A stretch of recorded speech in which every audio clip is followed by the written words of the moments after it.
Un saludo a todos aquellos que nos siguen a través del Facebook Live del Tribunal Supremo de Elecciones. Sean bienvenidos a la presentación del número 30 de la revista de Derecho Electoral, actividad que copatrocina la Cátedra de Derecho Constitucional 2 de la Facultad de Derecho de la Universidad de Costa Rica. Así que en mi doble condición de director de la revista y de coordinador de esa cátedra, saludo muy cariñosamente a nuestros estudiantes, a los autores de este número, a los académicos interesados y al público en general que nos siguen en esta oportunidad. El número 30 de la revista de Derecho Electoral es naturalmente un número emblemático que sitúa a nuestra publicación en una etapa de consolidada madurez. Al llegar hasta este punto, nos congratulamos de haber construido un sólido puente que permite dialogar al Tribunal Supremo de Elecciones con la academia, a las diferentes ciencias sociales, a los organismos electorales entre sí y a diferentes realidades nacionales y regionales, todo en torno al fenómeno de la democracia y las elecciones. La revista de Derecho Electoral a estas alturas ofrece un acervo de gran riqueza para comprender mejor ese fenómeno. Hoy agradezco muy sincera y cariñosamente a mi amiga Flavia por su disposición a participar el día de hoy.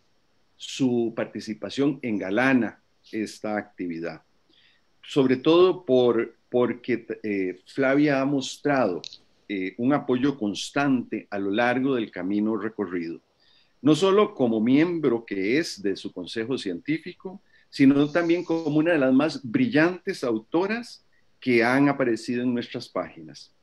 Flavia ha sido autora invitada en 3 oportunidades, incluyendo el primer número y el número 30. Ese primer número que recuerdo en la fase de apertura de la publicación fue producto de una extraordinaria ponencia que hizo en el protocolo de Tikal allá en el año 2004 y que en esa oportunidad que la conocía le pedí su autorización para publicar e inaugurar esta prometedora aporte al conocimiento científico de lo electoral. Y pienso que no se nos pudo haber ocurrido mejor persona para presentar a Flavia Freidenberg que Hugo Picado, nuestro coordinador del Consejo Editorial, quien también fue exalumno de Flavia. Don Hugo. Gracias, don Luis Antonio. Muy buenas noches, amigas y amigos. En efecto, para mí es un honor presentar a la profesora Flavia Freidenberg, que fue mi profesora en la Universidad de Salamanca en estudios tanto en la maestría como en el doctorado. Es una de las politólogas más brillantes y más connotadas de Iberoamérica y es sobre todo una amiga muy querida, una amiga entrañable. Flavia Freidenberg nació en la Argentina, allá estudió periodismo, se licenció en Ciencias Políticas por la Universidad de Belgrano, continuó su formación con un máster en estudios latinoamericanos en la Universidad de Salamanca y en la misma Universidad de Salamanca realizó su doctorado. Se empezó a destacar desde muy joven por su calidad en la producción literaria de algunas de las obras más consultadas en el mundo de la ciencia política sobre partidos políticos en América Latina, sobre sistemas políticos de América Latina en general y sobre, en los últimos años, participación política de las mujeres, entre muchos otros temas que Flavia ha tocado en su abundante literatura. Recuerdo su extraordinario trabajo sobre populismos en América Latina, sus estudios también o sus trabajos sobre comunicación política entre muchos otros temas. Actualmente, Flavia es investigadora titular a tiempo completo del Instituto de Investigaciones Jurídicas, ese prestigioso Instituto de Investigaciones Jurídicas de la Universidad Nacional Autónoma de México. Es profesora de posgrado en Ciencias Políticas y Sociales de esa misma universidad. Es miembro del Sistema Nacional de Investigadores del CONACYT y entre otros muchos labores que desempeña Flavia, es coordinadora del Observatorio de Reformas Políticas de América Latina de la Organización de los Estados Americanos y del Instituto de Investigaciones Jurídicas de la UNAM. Es coordinadora del Laboratorio de Mujeres Políticas del Instituto de Investigaciones Jurídicas de la UNAM. Es investigadora principal del proyecto de reformas electorales y democracia en América Latina de la UNAM, profesora de maestría en estudios electorales de la Escuela de Política y Gobierno de la Universidad Nacional de San Martín, Argentina, y cuenta además con una trayectoria formidable como editora y como ya lo he mencionado, como autora de múltiples publicaciones en América Latina y en Europa.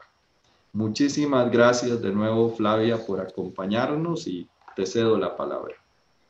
Muchísimas gracias, queridos amigos y amigas de Costa Rica, tanto del Tribunal Supremo de Elecciones, tanto de la Cátedra de la Universidad de Costa Rica en Derecho Constitucional. Para mí es un honor, una alegría enorme de estar celebrando con ustedes la presentación de este número 30 de una revista que si bien no he estado nunca físicamente viviendo mucho tiempo en Costa Rica, siempre he sentido como muy cercana, siempre me he sentido muy cercana a ella, ya sea como autora, ya sea como lectora y ya sea como difusora de su conocimiento.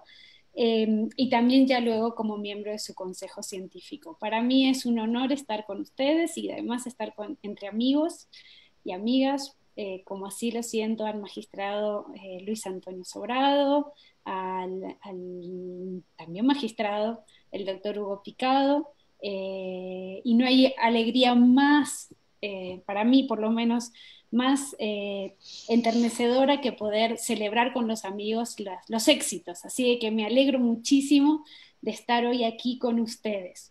Yo creo que estamos ante un número sumamente interesante, con artículos diversos, que desarrollan estrategias metodológicas múltiples, que utilizan enfoques y paradigmas quizás que están discutiendo entre sí, pero que dan cuenta de la riqueza y la diversidad de perspectivas existentes en el estudio de la democracia. Recordemos que estamos ante un dossier en este número 30, en la parte central de la revista, ubicado en pensar los retos y las dimensiones críticas del estado de la democracia en la región.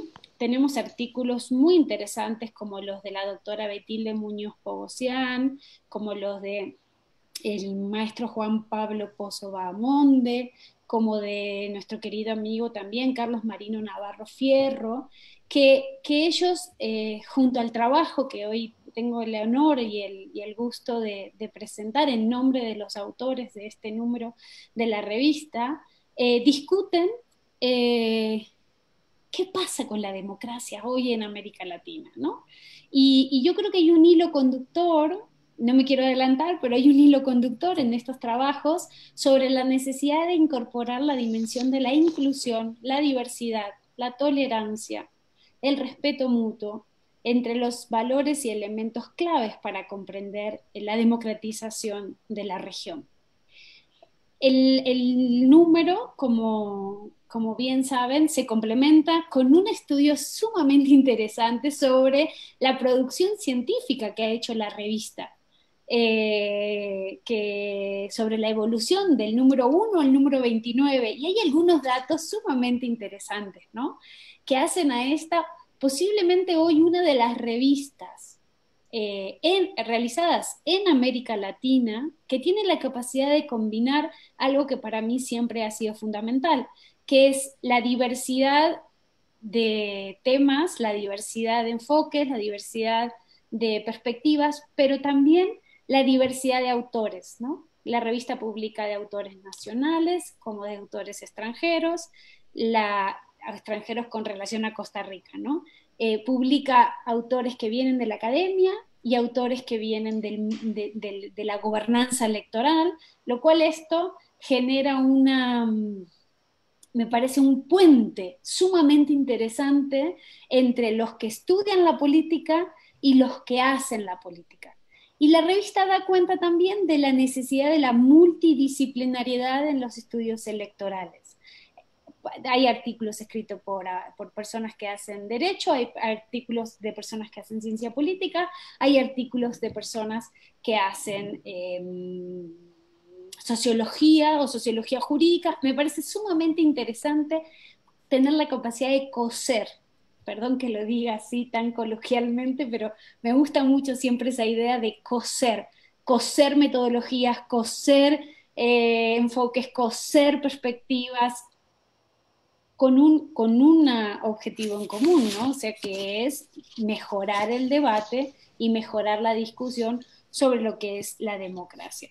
El número también se complementa, ¿no? Con contribuciones externas sobre socialización política, sobre la abstención importantísima, que es un debate que me encanta que se haya incorporado en la revista porque está latente, pero todavía no se está haciendo manifiesto, y me encanta que aparezca en la revista las tensiones entre la paridad y la diversidad de géneros no binaria, y las tensiones que la democracia paritaria vive en ese sentido. Y también se complementa la revista con una discusión interesante sobre cómo el Tribunal Supremo de Elecciones ha tenido que enfrentar la pandemia que bueno, nos aqueja hoy a todos y nos tiene casi todos metidos en casa, y también una discusión sobre las recientes producciones bibliográficas que ha habido en la región. Así que les felicito por este número tan interesante. Me parece muy, muy importante que una autoridad electoral como es el tribunal aporte a la discusión sobre diferentes temas en estudios electorales desde esta contribución, ¿no? Bianual que tiene la revista, ¿no? ¿Qué es lo que nosotros pensamos cuando recibimos la invitación a publicar, a someter a consideración de los hacedores de la revista una investigación? Porque en realidad, por más que te inviten, todo va a dictamen en la revista, y eso lo agradezco muchísimo.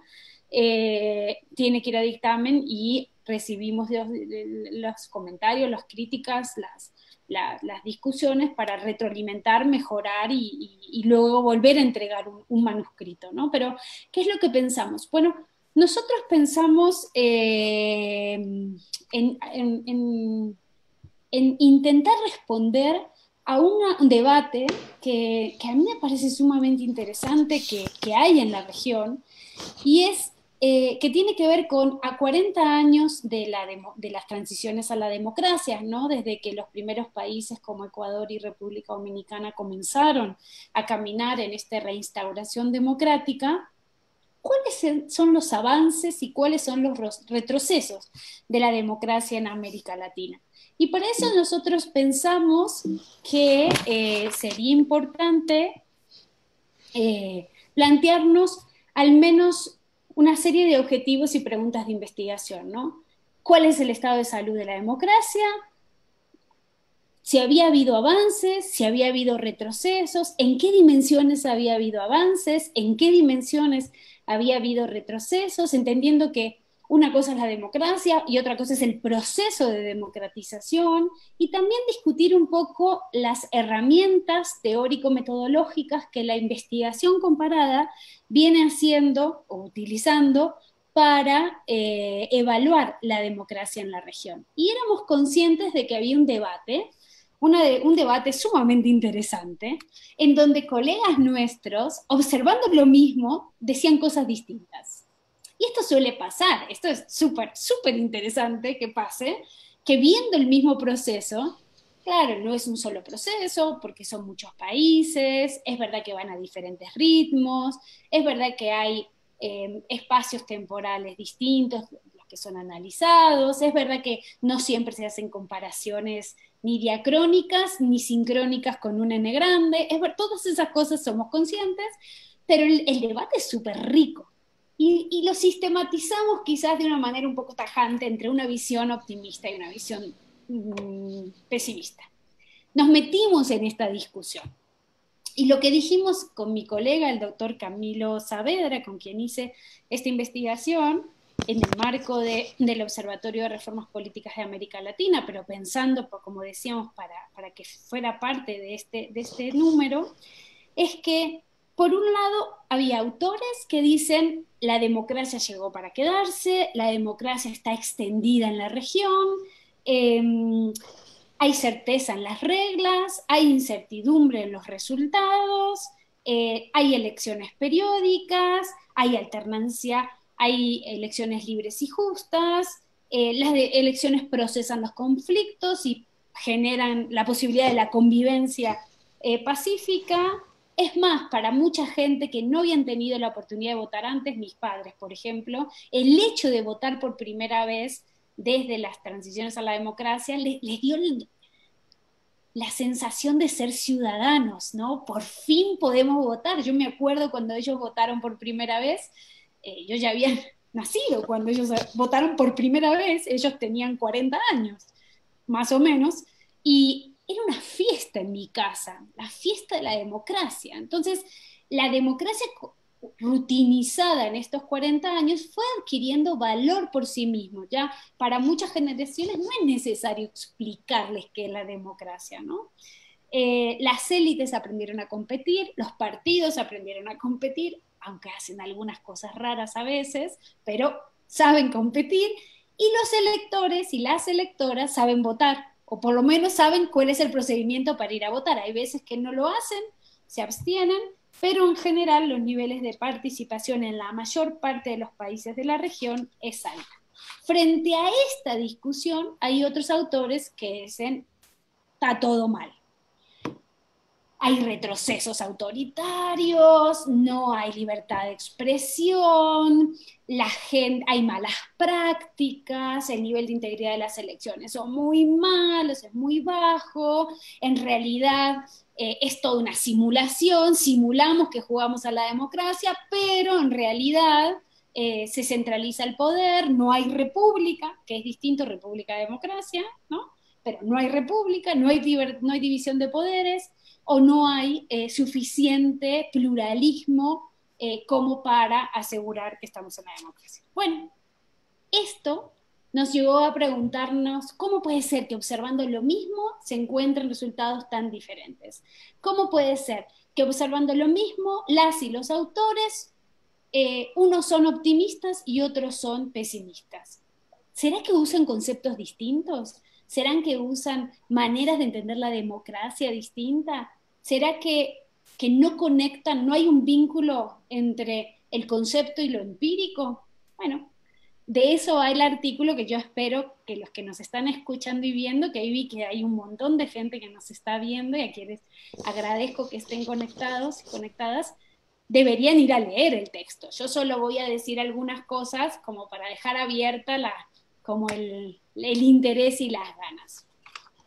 Miren, cuando nosotros revisamos la literatura, encontramos que la democracia al menos se ha medido en 3 dimensiones: la dimensión de los derechos, la dimensión de las actitudes y la dimensión de las prácticas. Y voy a resumir esto porque no los quiero aburrir ni me quiero meter de lleno en una discusión teórico-conceptual que me llevaría muchísimo tiempo, pero se lo resumiría así. La dimensión de los derechos son todos aquellos que tienen la visión pluralista de democracia y hablan de la democracia como procedimiento. Schumpeter, Lipset, Dahl. La democracia tiene que ver con cumplir una serie de valores, una serie de derechos, celebrar elecciones, dar oportunidades de expresión. El concepto de poliarquía está metido en esta dimensión analítica de la democracia. La idea de Jaworski de certeza en las reglas, incertidumbre en los resultados, estaría puesta en esta manera de entender y evaluar la democracia. Y en torno a esta dimensión se han desarrollado un montón de índices, un montón de medidas o herramientas metodológicas que permiten saber cuánto se ha avanzado en el reconocimiento formal de esos derechos, pero también en el reconocimiento efectivo de esos derechos. Hay una segunda dimensión que, así como Morlino distinguió cuando operacionalizó el concepto de calidad de la democracia, en una cosa es que exista la democracia y otra cosa es cómo la gente percibe a la democracia. Las actitudes tienen que ver con percepciones, tiene que ver con cultura política, y es cierto que ese conjunto de valores, actitudes, creencias que llevan a las personas a involucrarse de manera activa en el sistema político, que tiene que ver con cómo la gente percibe el sistema político y con cómo está satisfecha con el sistema político, va a ser sustantiva para el funcionamiento de la democracia.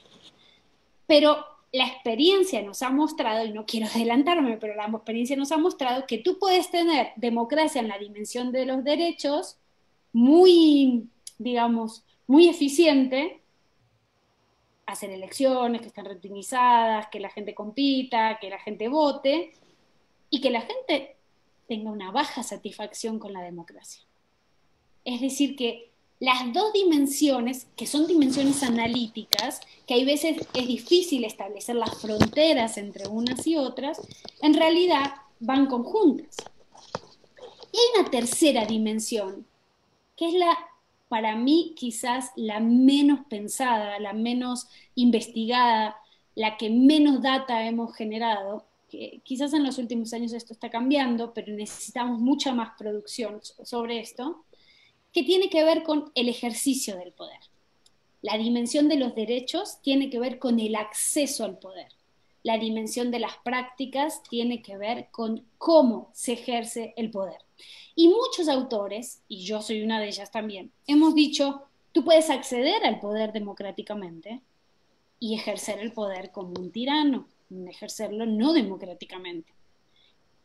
Son tres dimensiones de evaluación de la democracia, que también tiene que ver en la dimensión de ejercer el poder con cómo se toman las decisiones, cómo se ejercen esas decisiones, cómo se impulsan políticas que respondan a las demandas de la mayoría, cómo se dan respuestas a las demandas de la ciudadanía y cómo se le puede dar voz a grupos que están subrepresentados. A partir de esta discusión, que repito, no me quiero extender mucho sobre ella, ¿nosotros qué hicimos? Nosotros hicimos un estudio exploratorio donde primero revisamos mucha literatura para poder sistematizar estas corrientes, articular estas tres dimensiones, registramos la mayoría de los índices que se habían usado para medir la democracia según estas tres dimensiones en la región, nos decantamos por usar una serie de índices, una parte importante, los índices que se construyeron, que yo me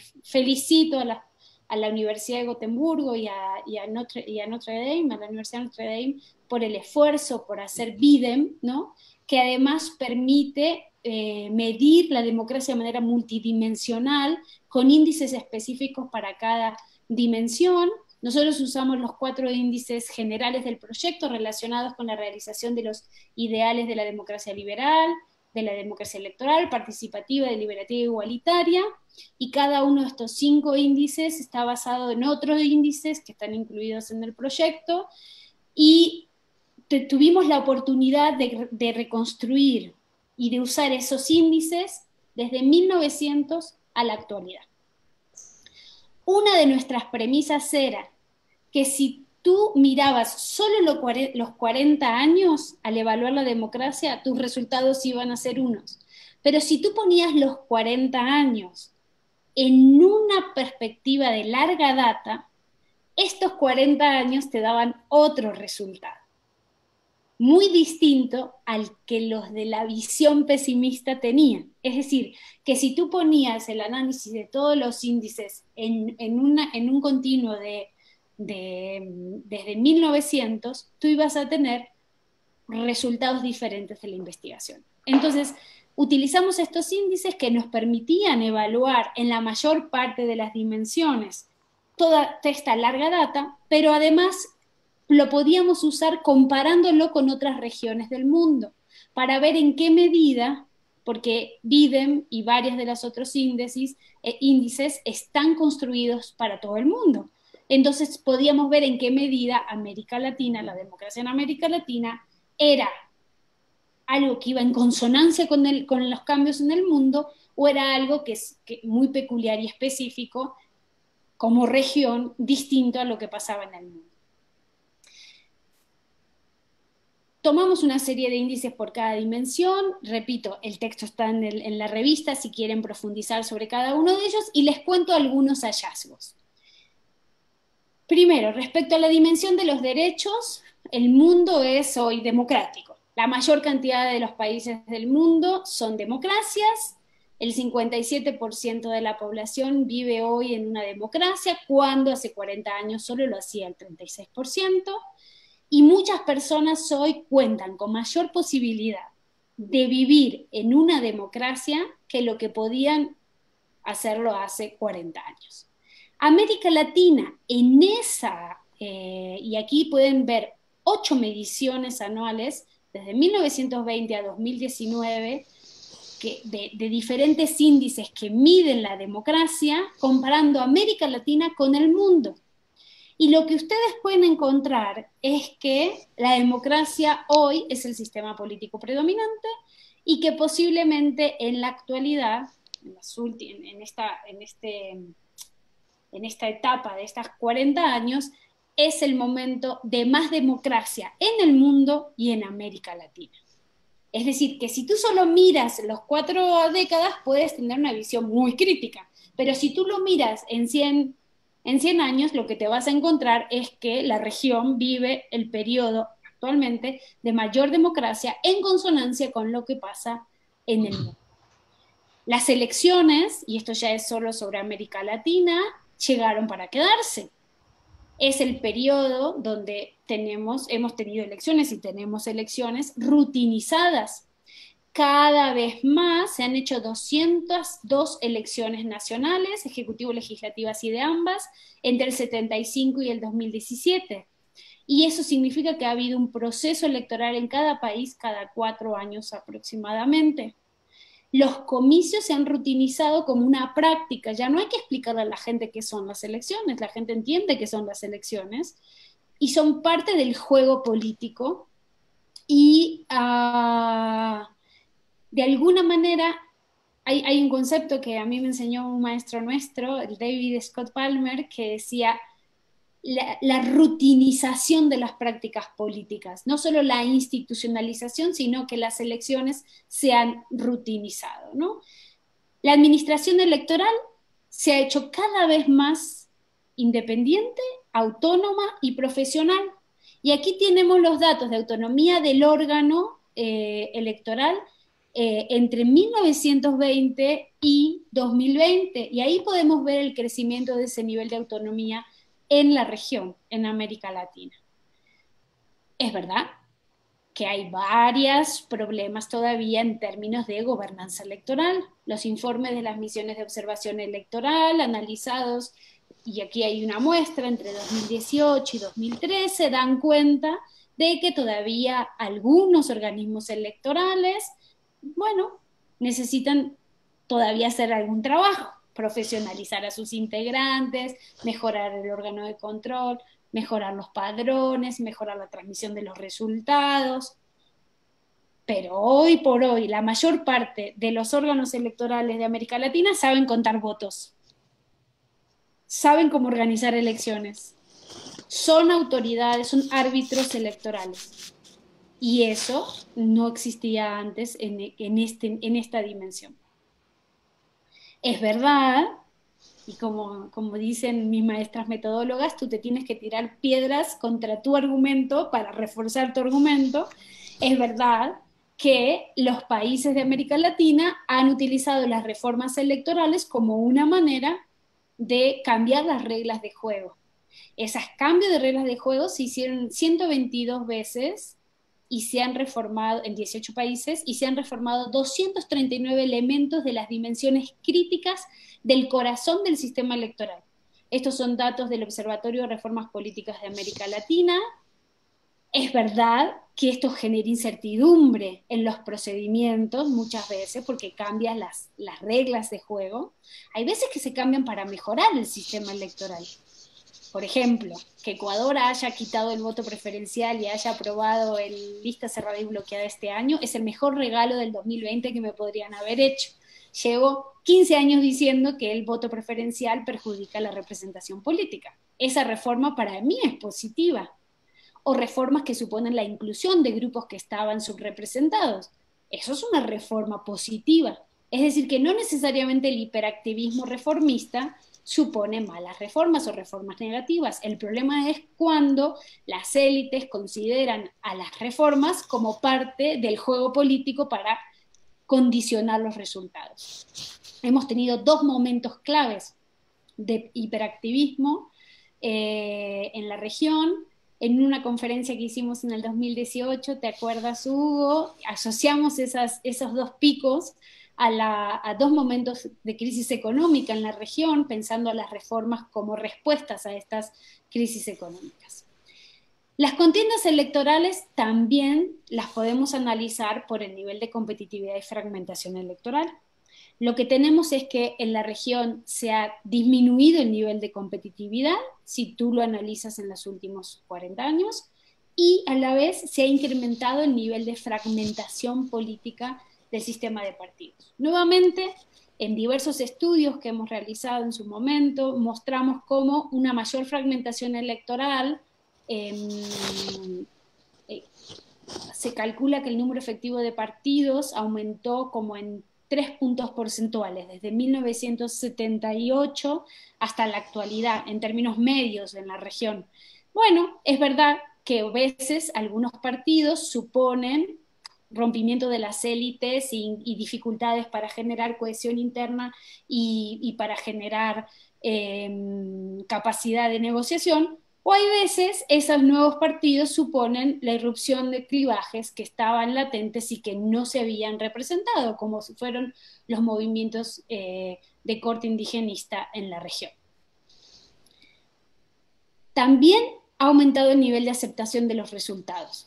Hoy cada vez más, si comparamos desde 1920 hasta 2010, con el índice de aceptación de resultados de la elección presidencial por parte de las candidaturas perdedoras en América Latina, lo que tenemos es que el nivel de aceptación se ha incrementado. Y también se han aumentado la protección de derechos. Esta dimensión normalmente, la dimensión de derechos de inclusión de grupos que estaban subrepresentados o como personas como las mujeres, o como personas de la diversidad sexual, o como personas afros, o como personas de los pueblos originarios, normalmente no ha sido considerada como un valor a tener en cuenta en la democracia.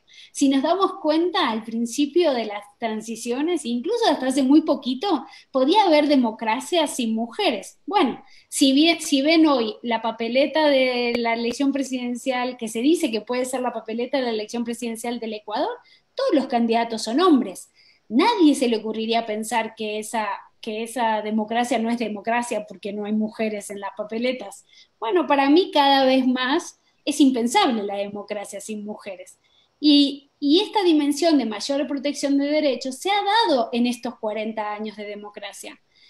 El índice de respeto a libertades civiles, el índice de igualdad en la distribución de recursos tangibles e intangibles, el índice de igualdad de protección de derechos y libertades entre grupos sociales se ha incrementado en los últimos 100 años.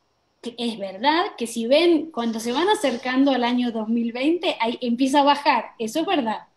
Pero si nosotros lo miramos en larga data, indudablemente estos 40 años han supuesto una mayor protección de los derechos. La dimensión de actitudes, la gente no está satisfecha con la democracia y cada vez apoya menos la democracia y menos a las instituciones. Y los partidos políticos les va muy mal. Le va mal al gobierno, le va mal al Congreso, le va mal al Poder Judicial, le va mal a las Fuerzas Armadas, aunque menos, pero le va fatal a los partidos políticos latinoamericanos. Y estos son datos del Latinobarómetro. Y en la dimensión de las prácticas, respecto al ejercicio del poder, aquí ocurre algo muy interesante que es contraintuitivo. El índice de rendición de cuentas da como resultado la inversa al índice de presidencialismo. Mientras el nivel de concentración del poder en manos del presidente disminuyó, se incrementó la rendición de cuentas y viceversa.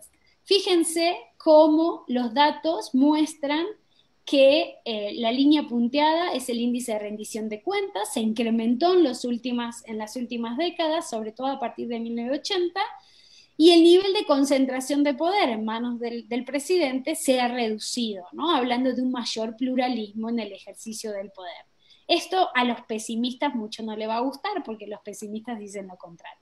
Pero al mismo tiempo, el tema del mayor empoderamiento de las mujeres y la mayor representación descriptiva de las mujeres. Y a mí esta gráfica me parece sumamente sustantiva y va en consonancia con lo que decíamos recién.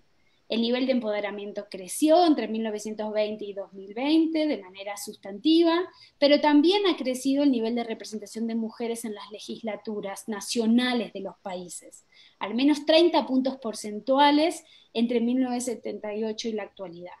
Hoy tenemos Bolivia o tenemos México con países que las mujeres o son mayoría o son paridad con los hombres en las asambleas legislativas. Y al menos 8 países de la región ya han aprobado la exigencia en el régimen electoral de género de candidaturas paritarias, lo que ha ayudado, junto al papel de las autoridades jurisdiccionales y administrativas electorales, a que los partidos pongan mujeres en las candidaturas y con ello mejorar su resultado electoral.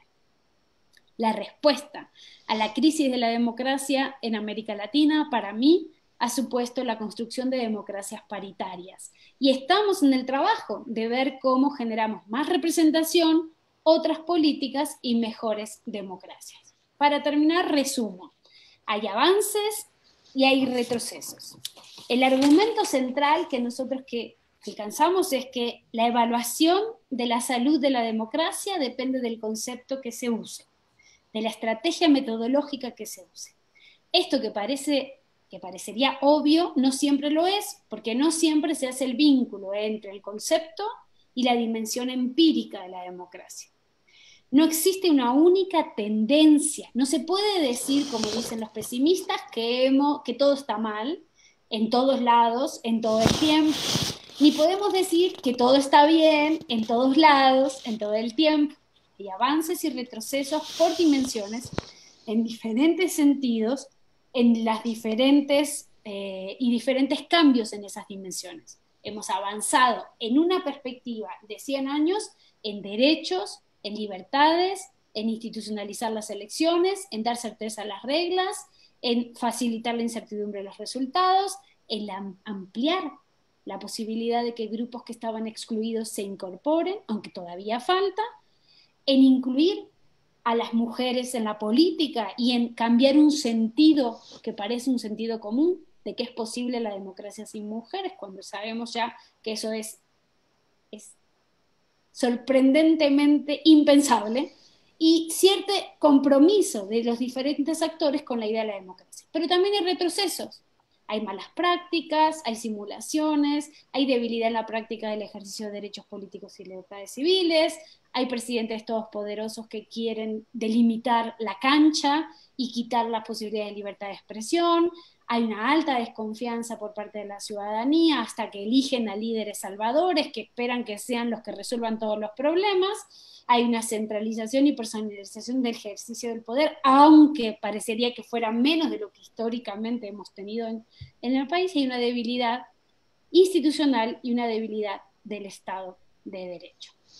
Y esto era lo que quería compartirles respecto al trabajo que tuvimos el honor de publicar junto al doctor Camilo Saavedra en el número 30 de esta maravillosa revista de Derecho Electoral. Muchísimas gracias.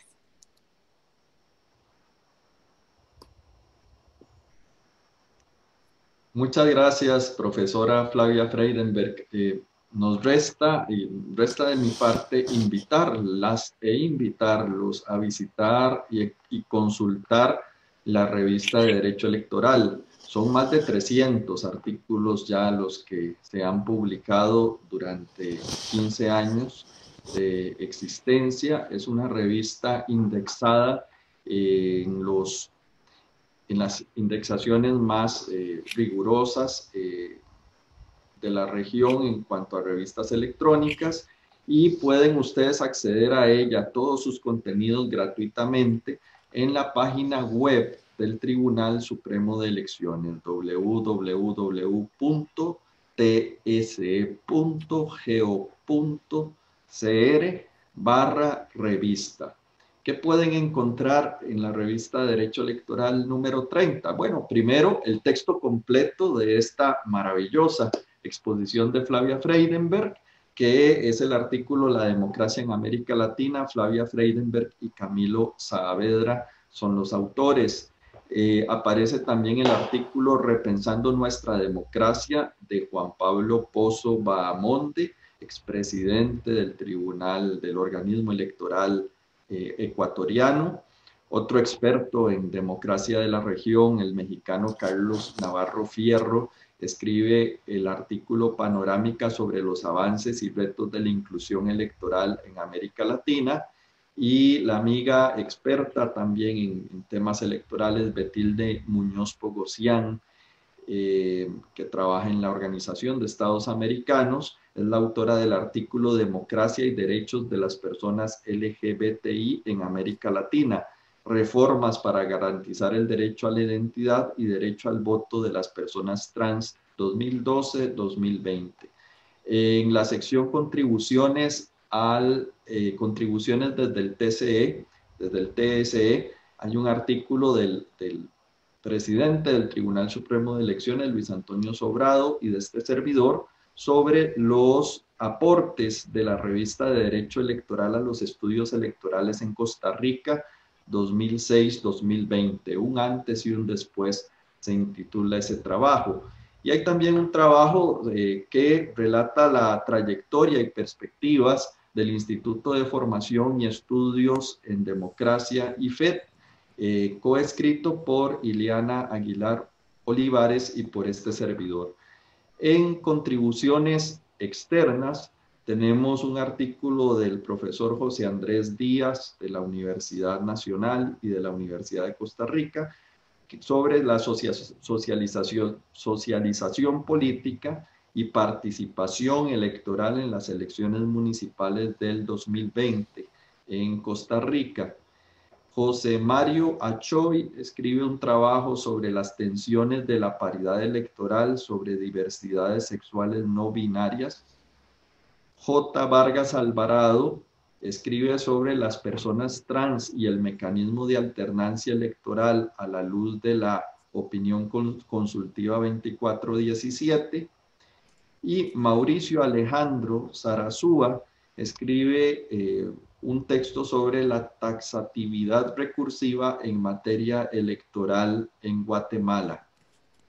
María Marta Brenes Montoya, letrada del Tribunal Supremo de Elecciones, fue la encargada de hacer un muy buen trabajo de recensión jurisprudencial intitulado COVID-19, su impacto en el quehacer del Tribunal Supremo de Elecciones.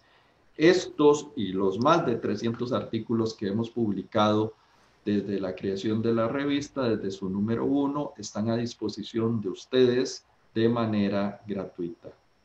Muchas gracias.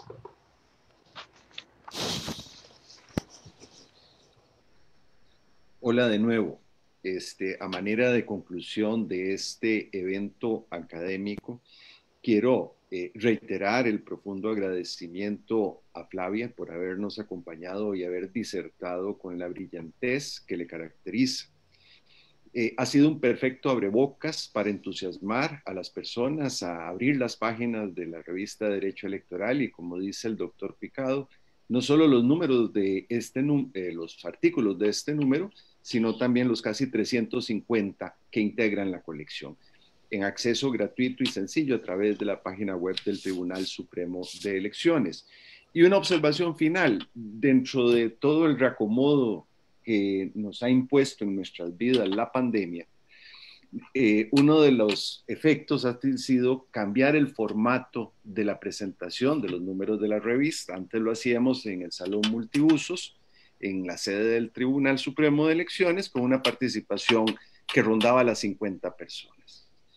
Este nuevo formato de hacerlo a través de Zoom y difundirlo por Facebook Live nos permite tener a gente de la talla de los quilates de Flavia Freidenberg, que hoy nos ha hablado desde México, así como también a reunir en esta oportunidad a más del triple de lo que usualmente nos acompañan. Así que ha sido estupendo poder dirigirnos al auditorio universal y señalar que esta presentación queda grabada en nuestro Facebook para que cualquier persona pueda consultarla a partir del día de mañana. Muchas gracias a todos y un abrazo a la distancia.